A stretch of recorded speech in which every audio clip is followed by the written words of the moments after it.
Parliament ఎన్నికలకు తెలంగాణ కాంగ్రెస్ సిద్ధమైంది. Party కీలక పదవులకు గ్రీన్ సిగ్నల్ ఇచ్చారు రాహుల్. ఎన్నికల్లో కీలకమైన 5 కమిటీలను నియమిస్తూ నిర్ణయం తీసుకుంది ఏఐసీసీ.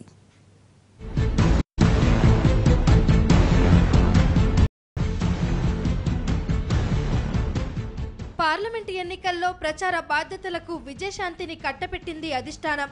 అసెంబ్లీ ఎన్నికల్లో ప్రచార కమిటీ చైర్మన్ గా బట్టి విక్రమార్క వ్యవహరించారు. ఇప్పుడు బాధ్యతలు విజయశాంతికి అప్పగించింది పార్టీ. కో చైర్మన్ బాధ్యతలు మాజీ మంత్రి డీకే అరుణ చూసుకుంటారు. పార్టీలో మొత్తం 20 మందికి ఛాన్స్ కల్పించారు.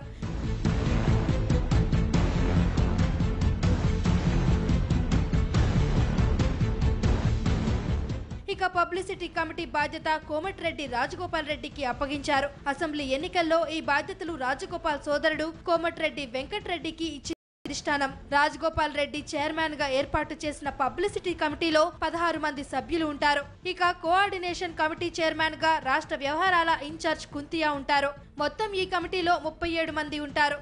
ఎన్నికల కమిటీ బాధ్యతలు ఏసీసీ చీఫ్ ఉత్తమ్ కుమార్ రెడ్డి చూస్తారు. ఈ కమిటీలో 21 మందికి చోటు కల్పించారు. మీడియా కోఆర్డినేషన్ బాధ్యతలు మధు యాష్కి అప్పగించింది ఏఐసీసీ.